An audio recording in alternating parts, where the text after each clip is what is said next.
It was supposed to be a simple community Christmas event in a small town in Ohio. The kind of town where everyone waves at each other, where the diner waitress knows your order, and where Christmas lights hang a little longer than necessary because people don't want the season to end. The event was held at the local high school gym, decorated with red and green streamers, paper snowflakes taped to the walls, and a slightly crooked Christmas tree near the stage. Parents came with their kids, elderly couples held hands, and volunteers bustled around with trays of cookies and hot chocolate.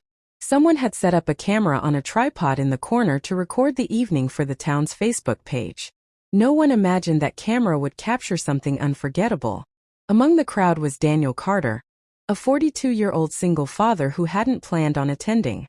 Christmas had been hard on him ever since his wife passed away 3 years earlier from cancer. Since then, December felt heavier, quieter. But his daughter Lily, who was 9, begged him to go. She had a small role in the school choir, and she wanted her dad to see her sing.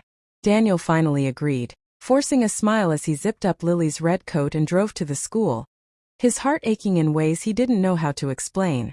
Across the gym sat another quiet figure, Margaret Maggie Reynolds, a 67-year-old widow who volunteered every year. She wore a knitted green sweater and a tiny silver bell necklace that jingled softly when she walked. Most people didn't know her story. Her son, Michael, had been estranged from her for over a decade after a painful argument that neither had the courage to fix. Every Christmas Maggie showed up anyway, hoping, foolishly she thought, that one day he might walk through those doors. The program began with cheerful performances. Children sang off-key, parents clapped loudly, and laughter echoed through the gym. Lily stood nervously with her choir, scanning the crowd until she spotted her father. When their eyes met, Daniel lifted his phone to record, smiling genuinely for the first time that evening. For a moment, everything felt normal again. Then the host announced a special surprise segment. A local volunteer had collected anonymous letters from community members throughout the month, letters of gratitude, apology, and love, and selected a few to be read aloud. The idea was simple: remind people of the power of words during the holidays. One of the volunteers stepped up to the microphone and began reading the first letter. It was sweet, uneventful. The second letter, though, shifted the room.